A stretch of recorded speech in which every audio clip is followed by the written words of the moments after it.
Andrés Torres Oiruga,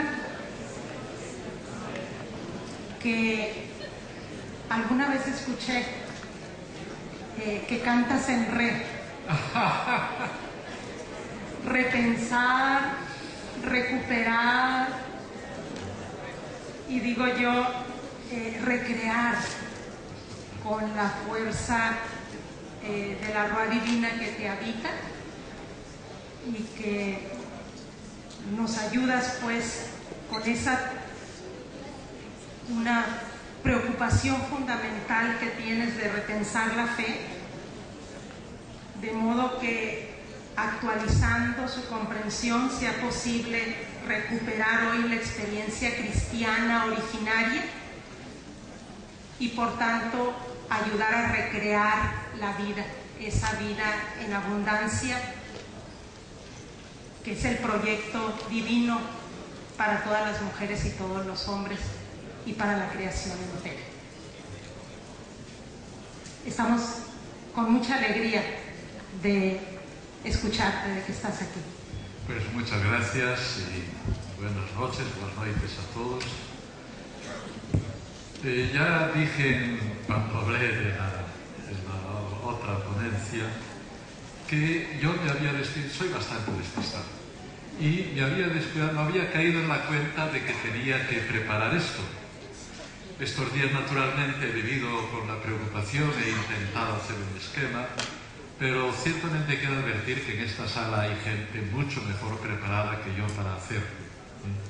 Pensar, porque el tema es las relaciones o comparación o diálogo entre la teología de la liberación y la teología europea. En esta sala hay muchos teólogos y teólogas que han estudiado en Europa, por lo tanto están metidos en las dos realidades, están metidos aquí viviendo la teología de la liberación y ya han estudiado en la teología europea, se han formado allí, mientras que yo me he formado en Europa, pero no puedo presumir de estar tan implicado, aunque con el corazón quiero estarlo, en la teología de la liberación.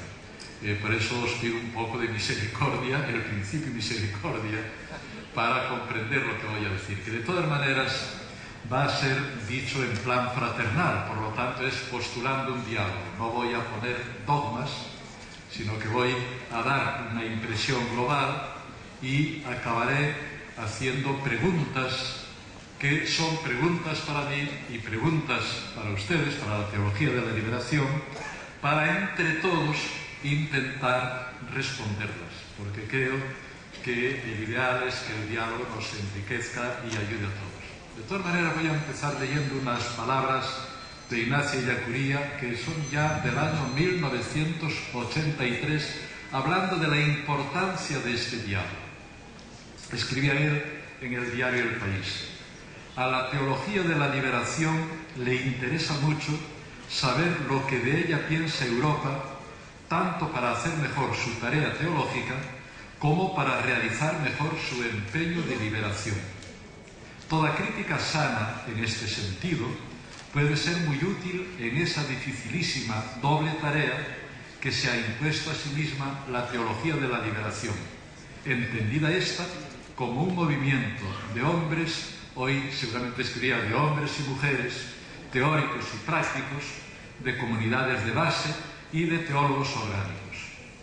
Pero también a la teología de la liberación le interesa decir su palabra a Europa como parte del centro dominante desde la periferia dominada, y esto tanto en lo económico como en lo político y en lo cultural. Está muy bien planteado, por lo tanto no se trata de que nadie enseñe a nadie, de que todos nos ayudemos, nos interroguemos y digamos algo. Una cosa que me gustaría decir es que todo lo que diga los escolásticos, que distinguían muy bien las cosas, distinguían cuando uno habla afirmative y cuando habla exclusive. Cuando se hace una afirmación de modo afirmativo, no pretende excluir nada. Por ejemplo, si yo digo, el cristianismo dice que Dios es bueno, estoy diciendo algo, lo afirmo, pero ahí de ninguna manera está implicado que las demás religiones no puedan decir también que Dios es bueno y tal. Simplemente no se define el grado o el modo en que cada uno hace la afirmación. En cambio, si yo dijera, únicamente el cristianismo dice que Dios es... Bueno, pues cuando yo hable hoy de teología europea y teología de la liberación, nunca voy a pretender que lo que diga de uno sea exclusivo de ella, ni para bien ni para mal, porque estamos ya todos muy fundidos, afortunadamente. Es imposible pensar la teología de la liberación sin todo lo que ha recibido de la formación de sus teólogos en Europa. Y es imposible hoy pensar la teología europea sin tener en cuenta el enorme impacto que la liberación ha tenido en toda la reflexión teológica, al menos la responsable, que se hace hoy en la Iglesia. Esto como advertencia primera es muy importante. Segundo, que hay que relativizar un poco estas cosas. Cada vez estamos en un mundo más global.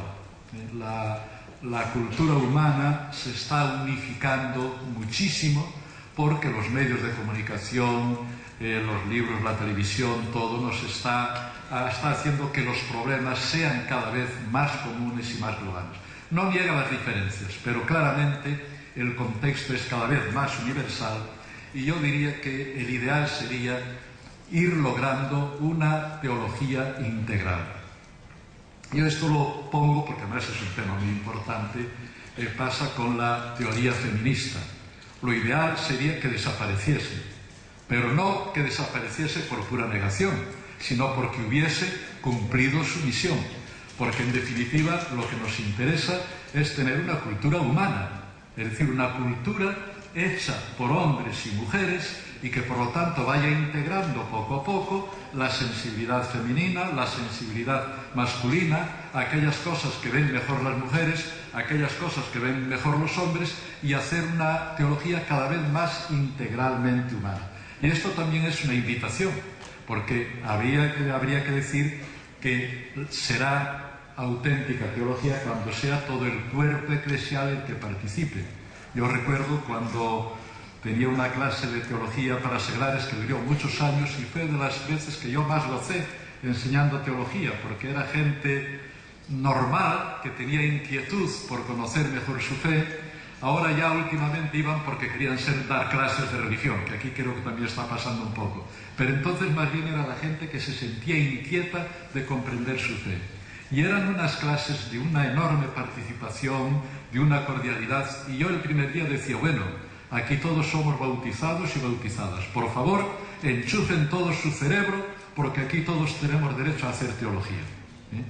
Y esto yo creo que vale para toda la Iglesia. Todos tenemos derecho a hacer teología y solo habrá teología verdaderamente cristiana cuando vaya integrando todas las aportaciones de la comunidad, que por lo demás pertenece muy bien al concilio, que ha puesto en la base de toda su eclesiología y por lo tanto de toda la vida y del pensamiento eclesiales el pueblo de Dios.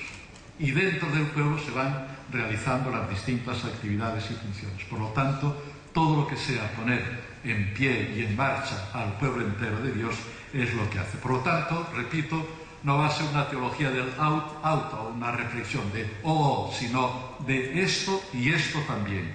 Lo que no quiere decir que no vaya a hacer preguntas y que también me las haré a mí y que tendremos que intentar recuperar. Porque lo que no podemos es pensar que la teología de la liberación acapara para sí determinadas cosas o que la teología de la europea las acapara. No. Normalmente lo que digamos de una valdrá también para la otra, y en lo que podemos pensar son en acentos, en modos específicos de estar pensando y viviendo lo mismo que todos tratamos de vivir. En este sentido, si hubiera que hacer una caracterización muy general, yo me voy a valer de un artículo de John Sobrino, no sé si está por aquí todavía, que él lo ha escrito ya hace bastantes años, y él decía que la apuesta fundamental de la teología en la modernidad, y eso a mí es un tema que también me interesa mucho, tiene dos grandes polos. Hay un polo, él decía subjetivo, podríamos decir un polo teórico, un polo donde entra la construcción de la subjetividad humana en todas sus dimensiones, de pensamiento, de sentimiento, de libertad, y hay el polo de la revolución social. Esta revolución social de la que decía Hegel, que es la más fundamental. Hegel decía, hablando de la Revolución Francesa como índice y símbolo de la gran revolución social, de la autonomía social que se descubre con la modernidad, decía, desde que el Sol es Sol y los planetas giran en torno a él, no se había visto revolución más grande, porque por fin la realidad se pone sobre su cabeza. Quería decir que la sociedad se construye con nuestra racionalidad y con nuestra libertad humana. No podemos seguir pensando que hay pobres porque así Dios lo ha destinado o porque es una fatalidad histórica. Sabemos que si hay gente pobre es gente empobrecida.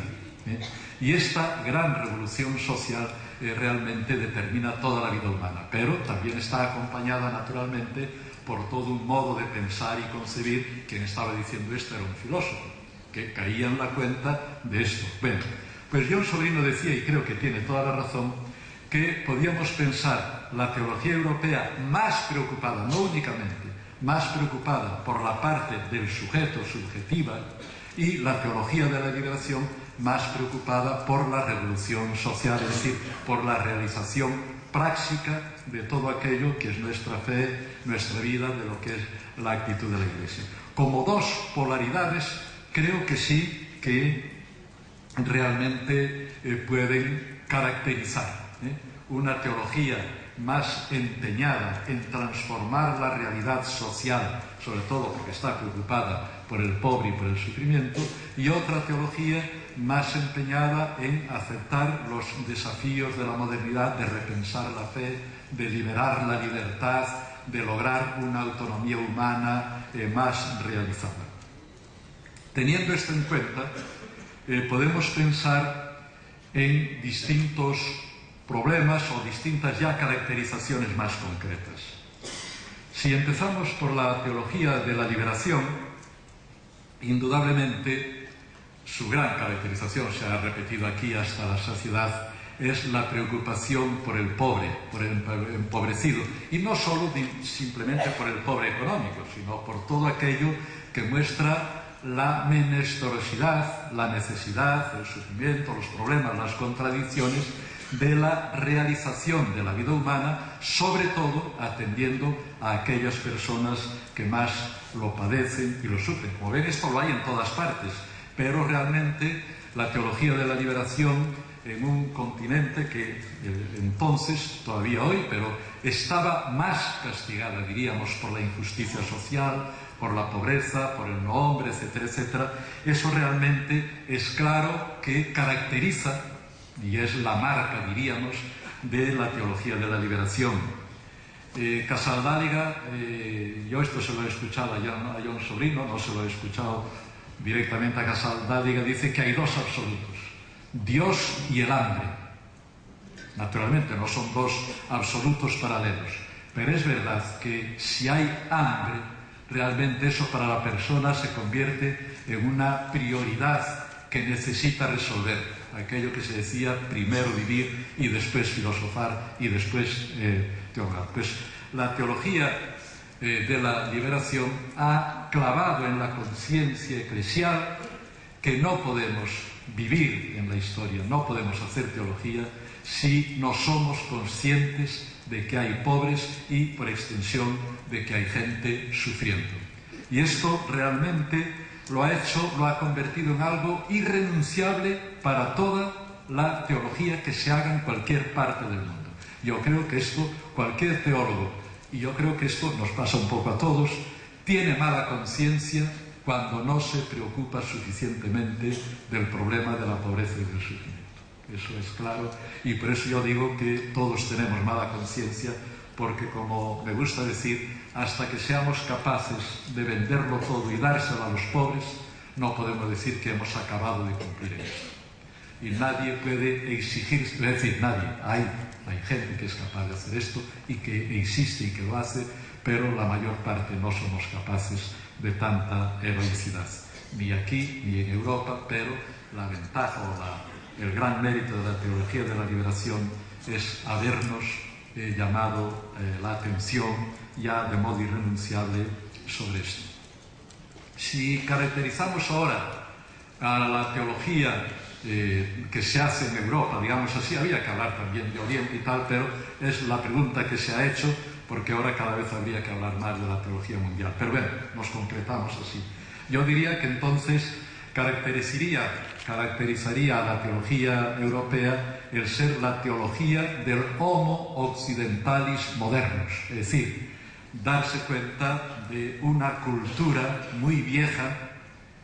También estas son viejas, pero la cultura que estamos manejando es esta, que tiene una tradición muy secular y que en la Ilustración hace una crisis de una enorme profundidad, un cambio radical de paradigma cultural, y que pone a la teología, en eso he insistido para explicar el concilio, en la necesidad de repensar todos sus conceptos, sí, todos los conceptos de la teología, justo porque es una teología muy vieja. Prácticamente en el siglo V y VI, con San Agustín y San Juan Damasceno en Oriente, estaba acabada, y luego hay reediciones, hay la reedición del siglo XIII entre franciscanos y tomistas, y luego vienen reediciones neoescolásticas, pero en el fondo los conceptos que manejaba la teología estaban ya hechos en la Edad Media, prácticamente todos. Fijémonos que todavía hoy hay gente que quiere volver a poner de texto la Summa de Santo Tomás de Aquino, y hay una fuerte corriente en la Iglesia para hacerlo. A mí me parece un disparate querer responder a las preguntas del siglo XXI con una teología forjada en el siglo XIII, pero así a veces sucede con la historia. Por lo tanto, esto sería el intentar asumir este desafío, sería lo que caracteriza, que no digo que esto no se esté haciendo aquí, vuelvo a repetir, estoy hablando afirmativa, no exclusiva, ¿no? Lo que caracterizaría la preocupación de la teología europea, que os dais cuenta que esto nos afecta a todos como personas, porque también el que se dedica a la praxis tiene que pensar la praxis, no se puede prescindir, a veces no hay mejor praxis que una buena teoría. Indudablemente un médico está dedicado ante todo a curar las enfermedades, pero si el médico no tiene una buena teoría, mal curará las enfermedades. Por lo tanto, está todo, como ven, enormemente imbricado. Pero hablando de la teología de la liberación todavía, lo he dicho ya en la charla anterior que tuve, yo creo que efectivamente si uno mira lo que intentó el concilio, que fue justamente la jornada, hacer esto, de poner toda la Iglesia al día, en praxis y en teoría. Pero yo creo que la única cosa que globalmente se ha puesto al día, y creo que con prácticamente toda consecuencia, ha sido la teología de la liberación, que ha cogido el aspecto práctico de la fe, la fe que obra por el amor, la fe sin obras es muerta, etcétera, etcétera, y esto ha habido todo un grupo humano, todo un continente prácticamente humano, que ha tomado sobre sí la tarea de realizarlo y entregarlo a la Iglesia y a la historia. Esto realmente yo creo que es el mayor mérito para mí de la teología de la liberación, que he formulado también, que se me ocurrió aquí, escuchándoos a vosotros, que es atreverse a pensar bienaventurados los pobres. Porque si os dais cuenta, es muy duro decir, es muy osado decir bienaventurados los pobres, porque si la teología de la liberación consiste en luchar contra la pobreza, parece un escarnio decir que sois los bienaventurados vosotros, como no se encuentre el auténtico y verdadero significado de esto.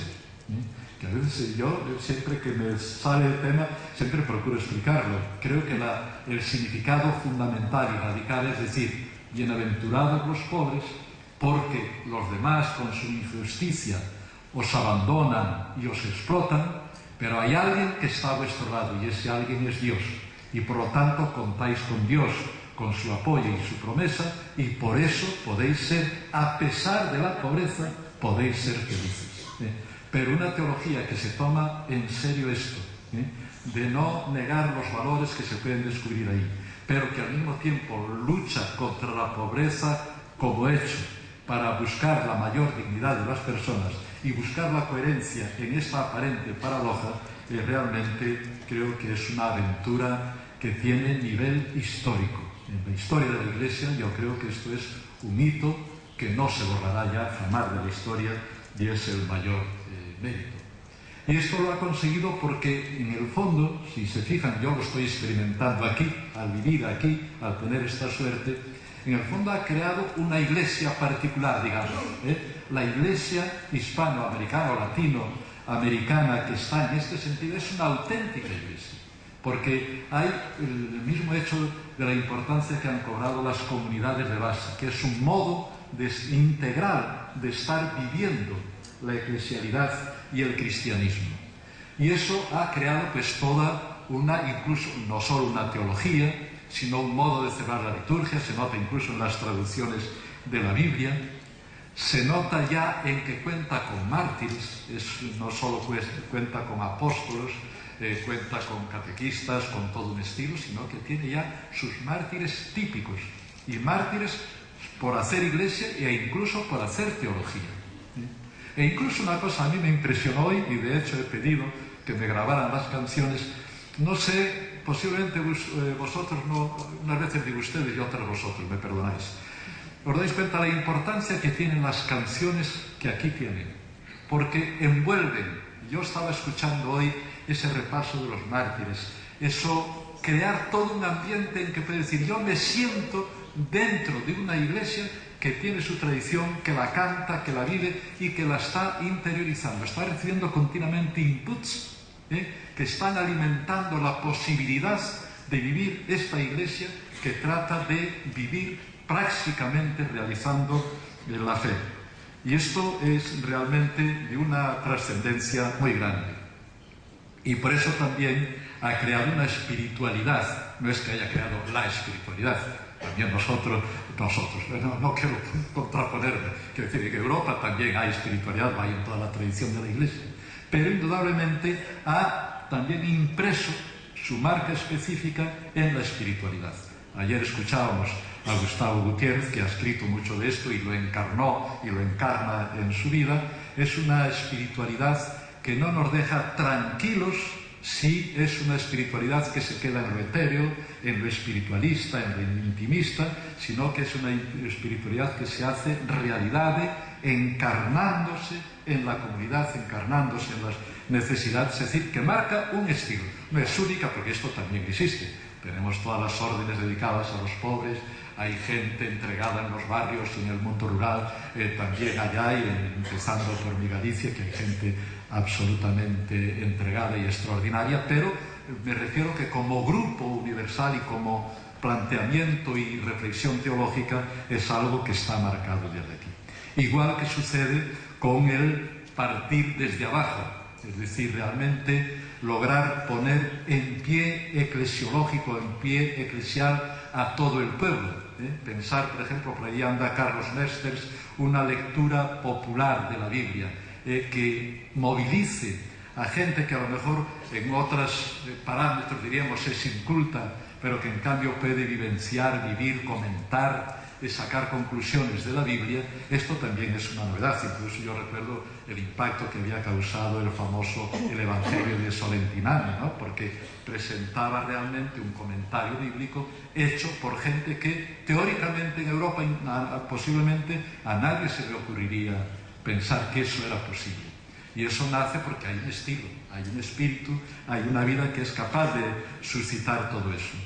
El tema de la religión popular, que luego lo hablaremos también, pero indudablemente que este mismo hecho de partir desde abajo, de hacer que gente de toda cultura y de toda situación pueda participar, hace que realmente una religión más cercana. Hoy se quejaban, porque lo notamos también en Europa, que realmente hay grupos, por ejemplo, evangélicos, que se sienten mucho más cercanos a la gente, donde la gente se siente más realizada muchas veces que en la Iglesia Católica. Y voy a hablar ahora desde allá. Indudablemente que que a mí a veces me da pena la mentalidad de los testigos de Jehová por la estrechez y el cierto dogmatismo, pero muchas veces les defiendo porque yo veo a gente que llega a lo mejor a mi puerta y normalmente si no estoy muy ocupado les hablo y les escucho, porque veo gente del pueblo que por fin están o intentan ver mi biblioteca allí, que intentan convencerme, y yo les mire, yo llevo toda la vida estudiando esto, pero intentan, pero les admiro porque veo gente del pueblo que está viviendo en persona ellos y con originalidad y sintiéndose sujetos activos del evangelio y de la evangelización, y eso para esta gente es una salvación. Posiblemente, indudablemente me encantaría que tuvieran una teología mejor y una piedad más ilustrada, pero entre eso y que estén en un banco de una iglesia con rutina cuando van y que que se sientan más bien una cosa pasiva y tal, prefiero eso, aunque luego pues tenga sus costos. Y quiero decir que aquí, justamente, sin lograrlo, porque he visto las quejas, que también aquí notáis la diferencia, pero indudablemente estáis mucho más cerca de lograr movilizar a la gente normal y corriente. Consta que yo también tengo allá un curso de espiritualidad, somos un equipo, de espiritualidad donde, como digo, tenemos gente de todo tipo y somos unos 200 y se crea, cuando yo decía el primer día que me encanta este tipo de ambiente, allí también lo logramos, tenemos un curso con gente de todo, hay algún catedrático, pero normal es gente que trabaja en su casa y a veces en sus labores, y también se logra un poco este ambiente, pero aquí indudablemente es mucho mejor. Y luego también está todo este mundo que nos ha hablado hoy, luego volveremos sobre él, Leonardo Boff, del respeto a la tierra, de identificación con la naturaleza, que incluso pues, ha habido literatura, el famoso discurso del jefe indio y todo eso, que ha impactado mucho en Europa. Porque en Europa, posiblemente excesivamente industrializado, estaba perdiendo excesivamente el contacto con la naturaleza. Por cierto, me permitís un paréntesis de gallego y de santiagués. Esta es la fascinación del Camino de Santiago para mucha gente, que por fin hacen el camino, se sienten inmersos en la naturaleza, sienten el cansancio del cuerpo, la espontaneidad del trato en el camino, etcétera, etcétera. Bueno, pues esto también aquí, indudablemente, todo esto, que creo que tiene también sus límites, pero que esta vinculación con la tierra madre, todo esto es también algo que la teología de la liberación ha revitalizado y ha entregado a todos, con las consecuencias en la teología ecológica, en la piedad ecológica, en la ecología, eso está ahí. Y también hoy hablaba Susi, pues, de los nuevos y otros, de los sujetos históricos, indudablemente que la teología de la liberación, sin poder acapararla, pero ha influido, sin duda ninguna, en la teología feminista, en las teologías asiáticas, africanas, de las que nos ha hablado hoy Pan, en fin. Realmente es una sementera, un sembrado de ideas, de posibilidades y de nuevas y novedosas orientaciones. Y yo diría que en el fondo ha obligado a todos a no olvidar al pobre, y sobre todo al pobre crucificado, porque es una tentación que todos tenemos siempre tendemos a olvidar. La teología de la liberación ha dicho: no os podéis olvidar de los pobres, y esto es una llamada universal para toda la Iglesia. Por eso yo comprendo que el Papa, creo que fue sobre todo Juan Pablo II, pero también a pesar de las críticas que le hacen a la teología de la liberación, también han confesado que si no existiera había que crearla. Es una necesidad fundamental de la Iglesia. Bien, he hablado de la teología de la liberación. La teología europea también tiene algo que decir, indudablemente. Lo decía, repensar la tradición. Vuelvo a repetir que no estoy hablando exclusive, estoy hablando de caracterización. Indudablemente, Europa es la más inmediata heredera, por historia, por situación geográfica, Husserl, por ejemplo, habló mucho de esto, quizá demasiado, de la herencia cultural por donde nos llega el cristianismo. Y por lo tanto es la que se encargó, diríamos, más directamente de repensar esa tradición, sobre todo, como decía, en las condiciones de la modernidad. Es que es de una ruptura cultural de alcance universal, histórico, repensar todas estas todos estos conceptos, todos estos incluso instrumentos que tenemos. Pensemos, por ejemplo, que el atreverse a estudiar la Biblia y estudiarla críticamente, de ese hecho que hoy nos parece normal, Albert Schweitzer dijo que posiblemente sea la mayor aventura que se ha hecho en la historia religiosa humana, que una religión se haya atrevido con sus textos sagrados someterlos a crítica. Por ejemplo, el Islam todavía no es capaz de hacerlo, someter los propios textos sagrados a una crítica a veces implacable, y que todavía está en marcha y que yo creo que todavía le quedan kilómetros. Yo creo que todavía incluso la teología más avanzada es todavía muy fundamentalista en la manera de leer la Escritura. Incluso en un paréntesis también diría que la famosa exégesis canónica, que más bien se le está intentando dar una versión conservadora, yo creo que es enormemente revolucionaria.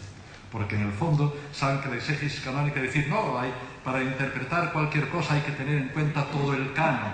Bueno, pues esto indudablemente que nos obliga a una lectura no fundamentalista de la Biblia, porque nos obliga a decir, la Biblia como conjunto es una interpretación de la existencia humana y del mundo humano, y por lo tanto tenemos que tener en cuenta el conjunto de la interpretación. No vale ya, como hay una frase de San Pablo que dice esto, ya estamos todos ahí. Si descubrimos que había una intención, no, oye, tienes que meter, es una interpretación global y cada frase tiene que interpretarse en el conjunto, lo cual es muy difícil, pero yo creo que cuando se vayan sacando las consecuencias, a pesar de la intención inicial, será profundamente revolucionaria. No he hecho ningún estudio sobre esto, pero la intuición la tengo y creo que es acertada. En este sentido, indudablemente, el haber elaborado la teoría, el haber puesto en palabra y en reflexión lo que ha supuesto la ilustración, lo que decía al principio, hay una autonomía de la naturaleza, una autonomía de la sociedad, una autonomía del sujeto humano. Todo esto realmente es una aventura muy importante, sin la cual no sería seguramente tampoco posible la teología de la liberación. Y de hecho los teólogos de la liberación se han formado en toda esta filosofía y esta teología que se ha forjado, no exclusivamente, pero sí fundamentalmente se ha forjado en Europa, y por lo tanto también ha fecundado esto y ha hecho posible el florecimiento de la teología de la secularización. Ernst Bloch, y esto es muy importante, decía él, bueno, cuando logremos dar pan a todo el mundo, en ese momento nos daremos cuenta de que quedan los problemas más importantes pendientes de la persona. Es verdad. Es decir, indudablemente, si lográramos acabar con la pobreza aquí y con la injusticia, en ese momento tendríamos también que empezar a pensar en dar sentido a esta existencia, cómo creamos fraternidad, cómo cultivamos la sensibilidad. Es decir, que no se puede prescindir de la lucha práctica sin la preocupación de estar también formando la interioridad de las personas, etcétera, etcétera, que se está haciendo, vuelvo a repetirlo, pero quiere decir que la aportación europea, en la medida en que tiene más tiempo y quizá más tradición para dedicarse a estas cosas, pues está también fecundando la teología de la liberación, igual que esta está fecundando la teología europea, recordándole la praxis, recordándole el sufrimiento, etcétera, etcétera. Como en la misma recuperación de la Biblia que había dicho, pues fijaros todo lo que ha hecho la relectura del Éxodo, la relectura del Magnífica y todo eso, pues todo esto también se debe a estudios más teológicos. Bien, y ahora voy a llegar a los interrogantes, y aquí ya pido perdón de antemano, porque aquí sí que entro yo con absoluta humildad, porque dicho todo esto, y no voy a retirar nada de lo que he dicho, por lo tanto, las preguntas que hago no van a ser nunca con la intención de eliminar nada, sino de hacer preguntas que a todos nos ayuden, y voy a pedir ayuda, y por eso voy a dejar bastante tiempo para el diálogo, a ver cómo también afrontamos determinadas posibles unilateralidades o posibles interrogantes que están ahí para reequilibrar. No se trata de suprimir nada, pero sí de buscar un equilibrio, porque creo que es importante. porque indudablemente también la teología de la secularización tiene que tener en cuenta que vivimos en un mundo desencantado, la famosa tesis de Max Weber de la Entzauberung der Welt, el desencantamiento del mundo. Estamos en un mundo que está desencantado, es decir, un mundo en que no hay espíritus volando por ahí, en que no hay demonios tentando, en que la realidad no funciona por influjos extramundanos. Todo lo que sucede en el mundo a nivel físico, a nivel empírico, tiene causas mundanas y exclusivamente mundanas. Esta afirmación parece sencilla por un lado, pero tiene una importancia enorme porque además yo creo, lo decía en la ponencia primera, esto es un avance irreversible de la humanidad. Cualquier cosa que suceda en el mundo, desde el Holocausto hasta el SIDA, desde una enfermedad al hambre, tiene causas dentro del mundo. Y no podemos buscarlas ni en el demonio, ni en Dios, ni en un ángel. Esto, indudablemente, este desencantamiento del mundo, yo creo que es un avance que tiene características irreversibles, creo que es un avance real que hay que asimilar. Naturalmente, al decir que hay que asimilar, no quiero decir que esto deba llevarnos a perder toda la riqueza que se nos está transmitiendo a través de mitos, de hablar de espíritus, de algo tal, que es lo que está haciendo, lo que se llevamos siglos haciendo en Europa. En Europa y también aquí, vuelvo a repetir, estoy caracterizando, ¿no? Pero quiero decir que el tomarse en serio el desencantamiento del mundo, es decir, la autonomía de las realidades terrenas en su funcionamiento terreno, a nivel físico, a nivel social, a nivel psíquico, y yo diría incluso a nivel moral, y esto está proclamado por el Concilio. Pues si por autonomía del mundo se entiende esto, hay que decir que debemos respetarlo, y no respetarlo trae graves daños. Y lo mismo, que es parecido, es otra versión de la secularización. Esto hay que tenerlo en cuenta. La teología de la liberación también tiene que tener esto en cuenta. Y aquí sí que tenemos que juntarnos todos para encontrar el equilibrio, tanto en Europa como aquí, a la hora de sacar las consecuencias. Porque tenemos que darnos cuenta que estos procesos de secularización y desencantamiento pueden que no hayan llegado todavía a todo el mundo, pero podemos estar seguros que llegarán y que están llegando. Una vez que entre en un sitio la televisión, o que entre la radio, o que uses un ordenador, o que enciendas una bombilla eléctrica, estás metido en este proceso que no tiene vuelta ni debe tenerla. Otra cosa es que la usemos bien y que la controlemos, Pero este avance tecnológico está cambiando toda la mentalidad, porque es así, y ya nadie puede pensar que el sol se pueda detener sobre Gabaón. Eso podía pensarlo Josué, pero eso es absolutamente impensable hoy. Y aunque a una persona súper piadosa le dicen, te excomulgamos si no dices que la tierra gira, que el sol gira alrededor de la tierra, esta persona no puede creerlo aunque quiera, porque sabemos que hay unas reglas astronómicas que funcionan y tenemos que ir. Y si nos dicen, mira, si nos rezan mucho, no se va a acabar el hambre en África, pues tampoco. El hambre en África habrá que acabarla cambiando las circunstancias económicas, las relaciones norte-sur. Otra cosa es saber cómo el orar nos puede ayudar a hacer eso. Pero eso tenemos que hacerlo nosotros, no lo van a hacer los ángeles ni Dios. Tenemos que hacerlo nosotros. Y si no, quedará sin hacerse para siempre y bajo nuestra responsabilidad. Bien, entonces, y quiero decir que a esto están llegando todos. Puede que viváis, algunos de vosotros, trabajando en determinados ambientes en que muchas cosas de estas todavía no sean, pero serán. Y también la fe y la teología tiene que pensarse para el futuro, incluso por respeto. No se podría, por ejemplo, hacer una pasada diciendo vamos a que la gente permanezca en esta situación, que no llegue todavía aquí la autonomía de las realidades terrenas, que no se enteren del desencantamiento del mundo y de la secularización para que vivan bien. Eso sería una indignidad, porque sería tratar a estas personas como infrahombres. Hay una anécdota que voy a contar para que pueda iluminar algo esto que me pasó con un compañero.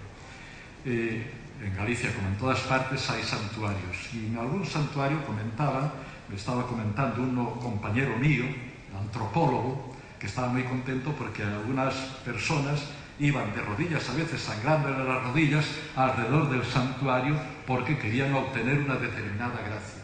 Yo le decía, a mí me parece un disparate eso. Dice, ¿cómo no? Eso es un bien cultural, es una cosa muy tal, porque hay una carga simbólica. Y yo le digo, oye, ¿tú querrías que tu madre hiciera ese rito? Ah, mi madre no. ¿Y tú harías ese rito? Yo tampoco. Bueno, pues tienes que respetar a la persona que lo hace. No estoy hablando mal de la persona que lo hace. Yo si la veo y he visto en algún caso, la respeto profundamente. Pero en la medida en que esté en mi capacidad, trataré de ayudarla a que comprenda que eso no le gusta a Dios, que Dios no quiere eso. La respeta y le quiere muchísimo a ella, pero digo que Dios no quiere que hagamos ese tipo de piedad. Bien, pues esto creo que es un símbolo de lo que me parece que tiene que ser un principio también para la teología indígena, para la teología que se haga. Es decir, lo que valga para nosotros tenemos que aspirar a que valga o que llegue a valer para todas las personas, porque todos somos exactamente iguales ante Dios. No sé si se entiende bien lo que quiero decir, porque tendría miedo a que se me interprete mal. Lo que estoy postulando es la dignidad absoluta, igualitaria, fraternal y sororal, uso palabrotas así, de todas las personas. Y eso tiene que ser ideal y no quita para nada el respeto absoluto a todo lo que yo pueda ver a una persona y respetarla. Y mientras ella crea en eso, yo tendré que respetarla. Pero también tendré que tener la preocupación de ayudarla si me parece que no es el modo más correcto de interpretar la fe, también intentar ayudarla a que lo descubra.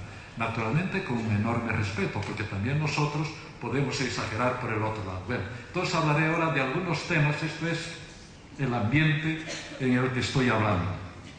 Entonces, respecto de la cultura secular, que es más bien lo que estoy hablando ahora, ¿no? El darse cuenta de que el intervencionismo divino se ha acabado. Es decir, el pensar que porque yo le pido a Dios una cosa, va a hacerla Él, que hay una enfermedad, pues me voy a la iglesia y le pido a Dios que me cure de la enfermedad, yo creo que eso debe acabarse. Porque eso sería pensar, convertir a Dios en una causa intramundana.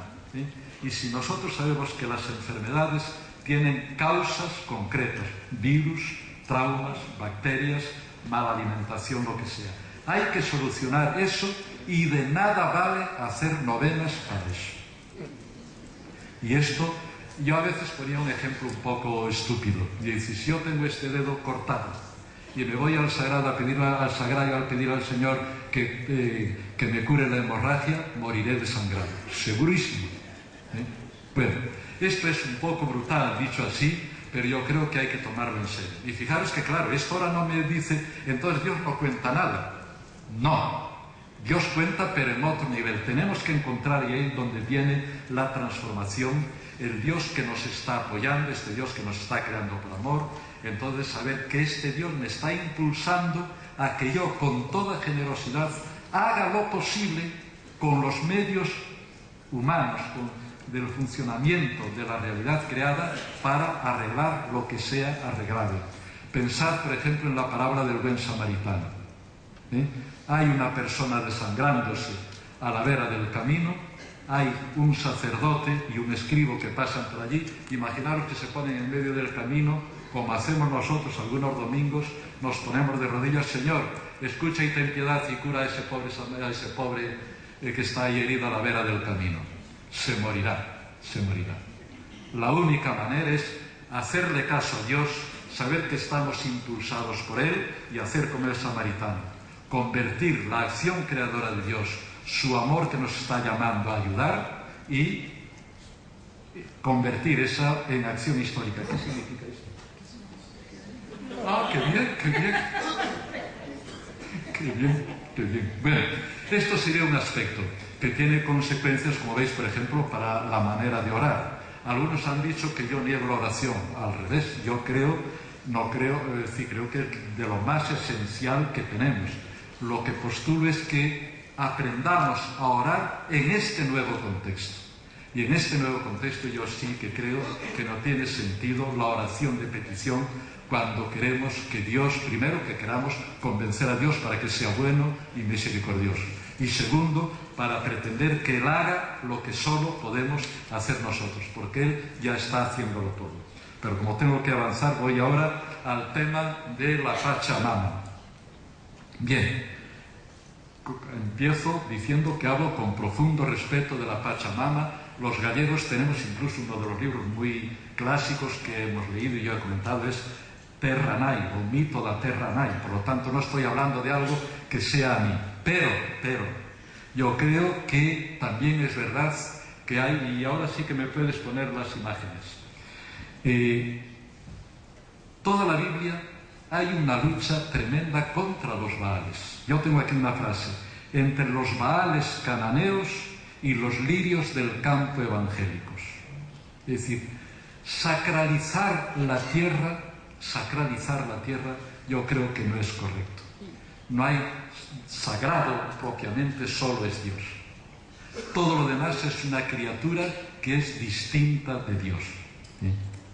Eso quiere decir, bueno, pongo ahí porque voy a hablar de la creación, porque estoy partiendo de la creación. La creación es una maravilla porque es lo más íntimo, porque todo lo que es sale de dentro de Dios. Por lo tanto, es una creación, algo que Dios está ahí creando y manifestándose ahí. Eso es verdad, pero no es Dios. No hay una diosa madre, que tampoco se dice aquí, por favor. Pero quiere decir que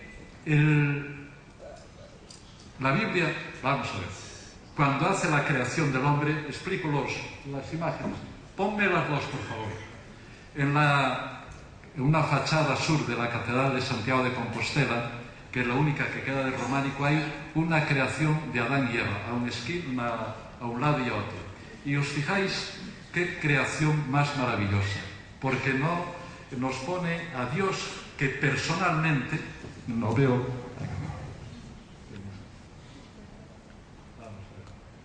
esta es la de Eva, la anterior es de Adán, pone a Dios cara a cara con el hombre primero y le pone a la izquierda, le pone la mano en el pecho y se miran y así le está creando. Y al otro lado pone a Eva, que no la saca de Adán, está Eva también tirando todavía más cara a cara a Dios, y Dios le pone la mano en el pecho y le pasa la mano por atrás de la cabeza con un cariño infinito. Bueno, esto es la idea de la creación, que es Dios crea todo el mundo, pero culmina la creación con la creación de Adán y Eva, porque son los que tienen una relación inmediata con Dios. De tal manera que cuando se habla de antropocentrismo y se lo critica mucho, yo no lo criticaría, pero preferiría entonces hablar de antropofinalismo. Yo creo que Dios, al crear, al menos esta es la visión bíblica, y yo creo también en ella, que Dios ha creado todo en vistas a alcanzar la creación de la humanidad. Y si en otros planetas hubiera gente amorosa y libre y consciente, también valdría lo que digo para ellos. Yo estoy hablando de lo que conocemos, que la creación culmina en la humanidad, que es hacia lo que tiende todo, y que por lo tanto no se puede imponer a los mismos niveles la tierra y la persona humana.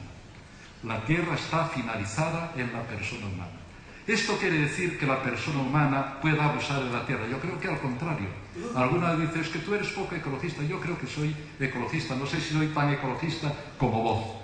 Pero, y he admirado hoy, como es lógico, su creatividad y no niego nada de lo que quiere decir. Lo que sí yo lo pondría en una jerarquía más clara y evidente. Si yo, incluso la evolución a mí me ayuda mucho a pensar esto. Si todo el cosmos, en todo ese proceso que hoy nos pintaba Leonardo también, alcanza, florece en la humanidad, es claro que todo el cosmos es nuestro cuerpo.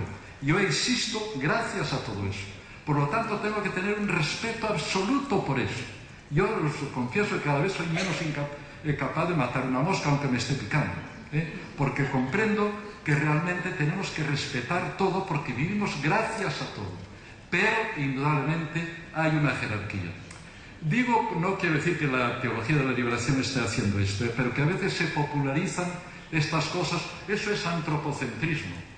Oye, bueno, pues posiblemente deba ser antropocentrismo porque el núcleo, yo creo que el centro de la realidad es la persona humana, que es la única capaz de hacerse cargo de la realidad y cuidarla.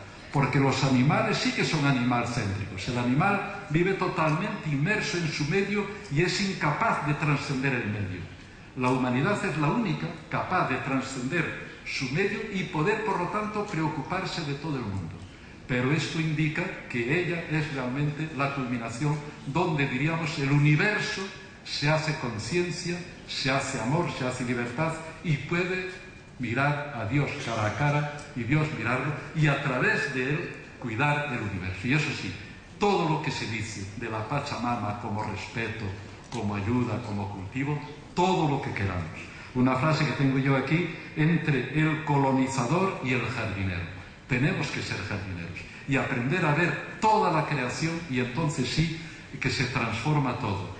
Cuando yo veo una flor, yo veo que es la acción creadora de Dios que a través de la luz se va convirtiendo en planta, en flor y florece.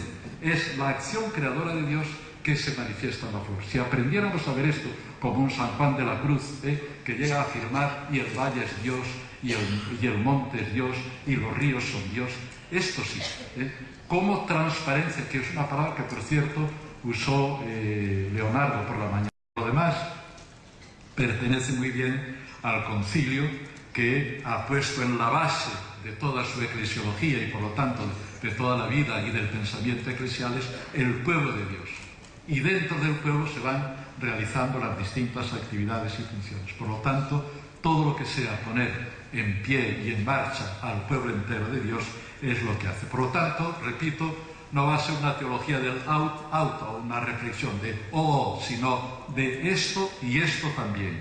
Lo que no quiere decir que no vaya a hacer preguntas y que también me las haré a mí y que tendremos que intentar recuperar. Porque lo que no podemos es pensar que la teología de la liberación acapara para sí determinadas cosas o que la teología de la europea las acapara. No.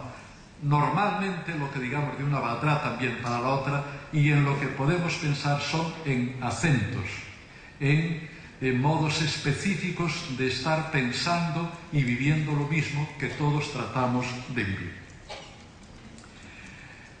En este sentido, si hubiera que hacer una caracterización muy general, yo me voy a valer de un artículo de John Sobrino, no sé si está por aquí todavía, que él lo ha escrito ya hace bastantes años, y él decía que la apuesta fundamental de la teología en la modernidad, y eso a mí es un tema que también me interesa mucho,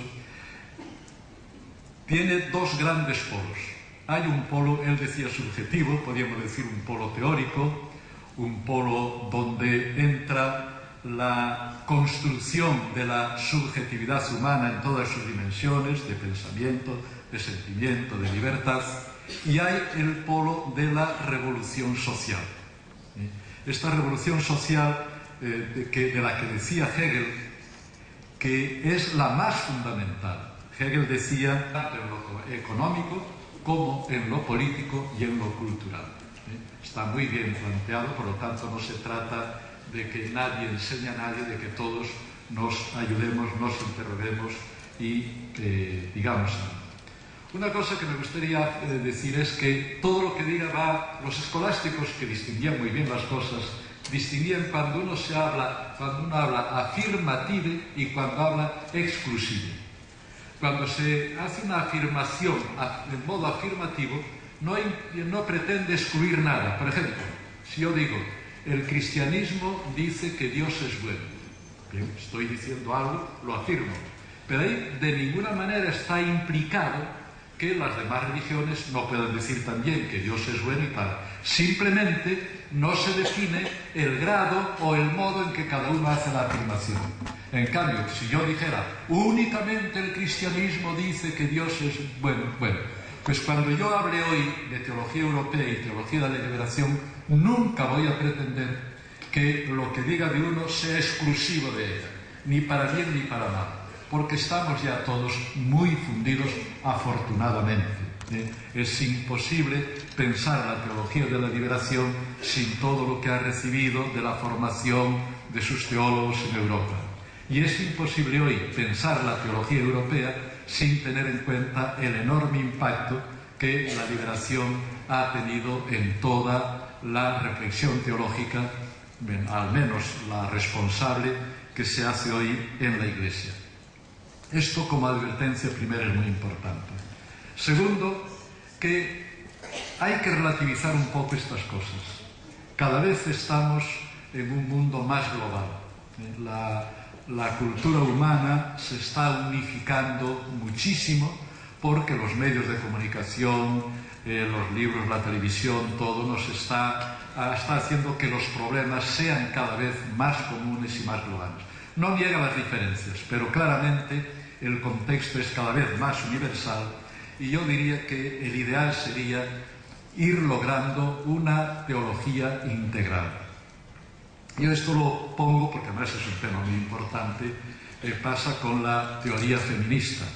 Lo ideal sería que desapareciese, pero no que desapareciese por pura negación, sino porque hubiese cumplido su misión, porque en definitiva lo que nos interesa es tener una cultura humana, es decir, una cultura hecha por hombres y mujeres y que por lo tanto vaya integrando poco a poco la sensibilidad femenina, la sensibilidad masculina, aquellas cosas que ven mejor las mujeres, aquellas cosas que ven mejor los hombres, y hacer una teología cada vez más integralmente humana. Y esto también es una invitación, porque habría que decir que será auténtica teología cuando sea todo el cuerpo eclesial el que participe. Yo recuerdo cuando tenía una clase de teología para seglares que duró muchos años y fue de las veces que yo más gocé enseñando teología, porque era gente normal que tenía inquietud por conocer mejor su fe. Ahora ya últimamente iban porque querían dar clases de religión, que aquí creo que también está pasando un poco. Pero entonces más bien era la gente que se sentía inquieta de comprender su fe. Y eran unas clases de una enorme participación, de una cordialidad. Y yo el primer día decía, bueno, aquí todos somos bautizados y bautizadas. Por favor, enchufen todo su cerebro, porque aquí todos tenemos derecho a hacer teología.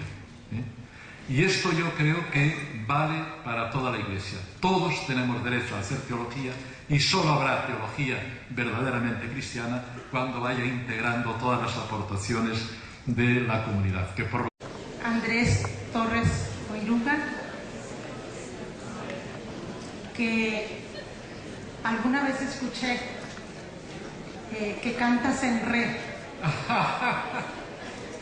Repensar, recuperar